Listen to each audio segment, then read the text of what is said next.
Om Swastiastu. Selamat pagi, saya sampaikan kepada seluruh siswa kelas 10 SMK Negeri Manegara. Nah, pada pertemuan kali ini kita akan masuk ke materi modul 2, yaitu menyusun teks eksposisi. Nah, teks eksposisi mungkin sudah pernah kalian dengar di SMP, yaitu teks eksposisi merupakan teks yang berisi paparan pendapat atau opini seseorang dalam menanggapi atau menyikapi suatu isu atau permasalahan. Nah, di sini kita akan belajar berpendapat anak-anak mengenai suatu hal gitu. Jadi kita akan belajar berpendapat atau belajar beropini itu mengenai suatu permasalahan. Nah, di sini dalam teks eksposisi ini merupakan karangan yang menyampaikan argumentasi dengan tujuan untuk meyakinkan orang lain, anak-anak. Jadi kita berpendapat itu gunanya untuk meyakinkan orang lain atau si penerima informasi. Jadi di sini kalau dalam teks eksposisi itu harus sesuai dengan fakta dan berupa gagasan atau pendapat dari seorang ahli gitu. Ingat, sesuai fakta dan gagasan atau pendapat dari para ahli. Nah, itu pengertian dari teks eksposisi, anak-anak. Jadi kita di sini akan belajar berpendapat tentang suatu permasalahan.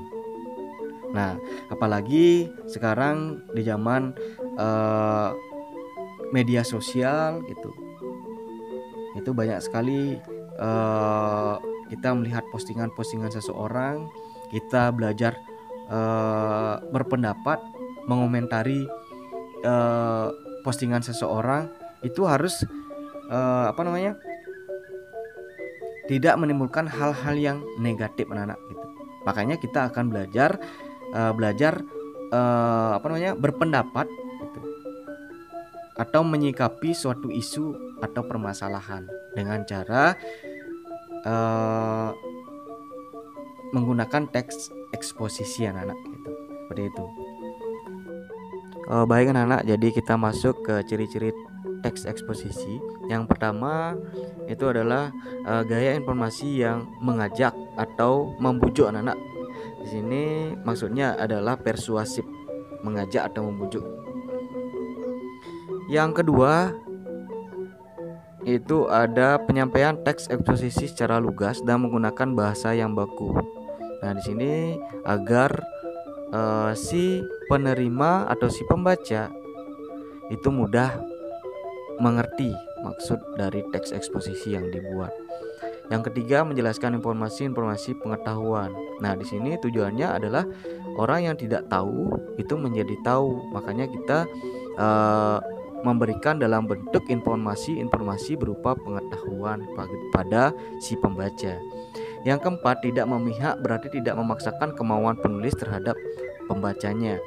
Yang kelima, itu ada teks eksposisi bersifat objektif dan netral, anak-anak.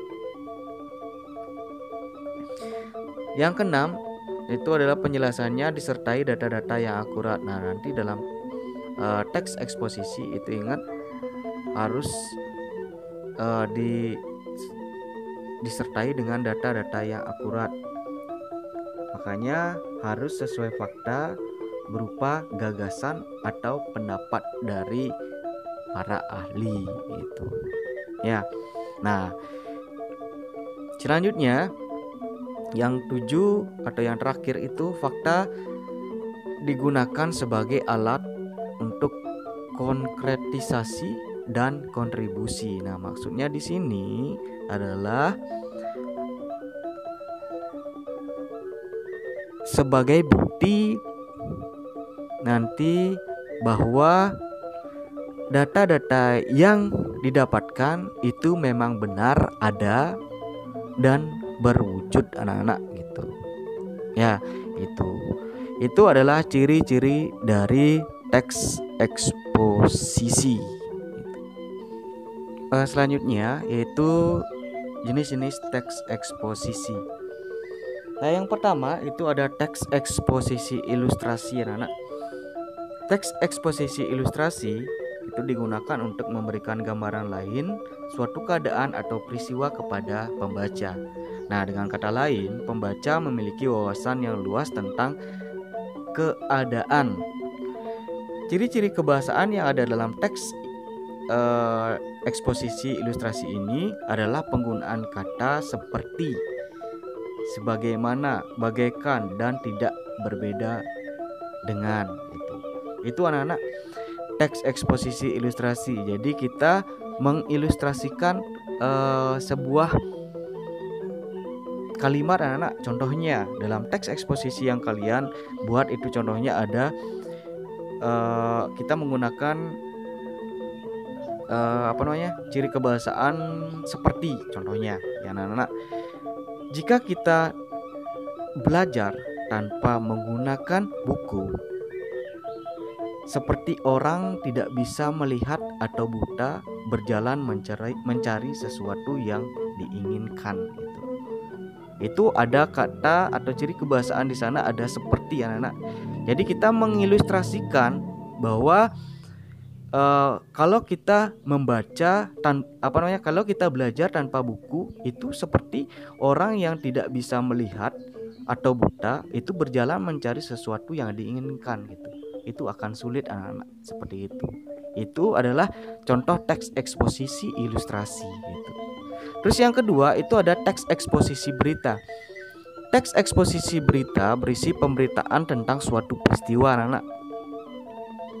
Teks seperti ini sering dipakai untuk menyampaikan berita di media massa, baik cetak maupun elektronik. Nah, apalagi kita sekarang terpaku kepada media sosial. Nah, kita harus belajar mengemukakan pendapat dalam teks eksposisi berita ini gitu. Bagaimana cara kita membuat teks eksposisi dalam menyatakan pendapat kalian yang kalian buat dalam media sosial gitu. Contohnya anak-anak, pernyataan yang disampaikan dalam teks ini berkaitan dengan manfaat isi peristiwa bagi masyarakat gitu. Dengan demikian, teks ini direkomendasikan untuk menambah pengetahuan si pembaca. Nah, nanti kita akan belajar membuat teks eksposisi berita atau memberikan pengetahuan kepada si pembaca atau si penerima informasi dalam media sosial anak-anak. Seperti itu contohnya. Selanjutnya, itu ada teks eksposisi perbandingan. Yang ketiga, teks eksposisi perbandingan. Teks eksposisi perbandingan dibuat untuk menerangkan atau menjelaskan sesuatu menggunakan perbandingan suatu hal. Dengan teks ini pembaca memiliki pengetahuan yang lebih beragam setelah mengetahui perbandingan yang diperoleh dari suatu hal. Contohnya, kita membandingkan sebuah handphone anak-anak, dua handphone. Handphone A itu contohnya RAM-nya segini, bisa nggak dipakai ini gitu. Nah, kalau HP B gitu, RAM-nya segini bisa dipakai ini dan ini gitu. Itu pasti ada perbandingannya anak-anak dari segi RAM-nya, penggunaannya, apa saja yang bisa gitu dan sebagainya. Itu kita akan memperoleh beragam pengetahuan dari dua HP tersebut. Itu salah satu contohnya anak-anak. Yang keempat itu ada teks eksposisi proses. Nah, teks eksposisi proses ini merupakan teks yang dikembangkan dengan menyampaikan informasi secara terperinci mengenai cara membuat sesuatu atau mengoperasikan alat itu. Seperti teks eksposisi laporan hasil observasi kemarin yang kalian buat itu dalam laundry itu contohnya anak-anak, bagaimana cara mengoperasikan setrika jika kita menyetrika baju model seperti ini gitu. Itu bisa dalam bentuk kalian buat dalam bentuk teks eksposisi prosesnya anak-anak. Pasti ada prosesnya gitu.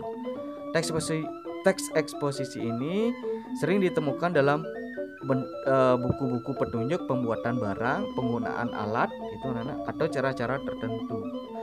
teks ini disusun dengan maksud agar pembaca mendapat tambahan pengetahuan tentang proses yang lebih detail gitu. Kalau anak AP, bagaimana biasanya proses di dalam making bed itu contohnya. Kalau anak TB, bagaimana proses memasaknya, itu yang pertama apa yang diambil dan sebagainya gitu. Itu teks eksposisi proses yang bisa kalian buat. Nah, selanjutnya yang kelima ada teks eksposisi definisi. Teks eksposisi definisi ini menguraikan batasan pengertian keadaan atau situasi yang ditulis.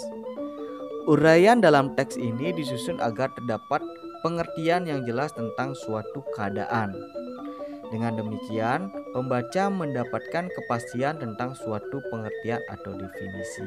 Nah, di sini tujuan dari teks eksposisi definisi ini agar si pembaca itu mendapat kepastian tentang suatu pengertian atau definisi yang dibaca gitu, dalam teks eksposisi yang dibuat gitu, seperti itu. Yang keenam itu ada teks eksposisi pertentangan. Teks ini berisi pertentangan antara ide yang satu dan ide yang lain. Nah, ciri khusus yang biasa digunakan adalah penggunaan kata akan tetapi, meskipun begitu, namun, dan tetapi.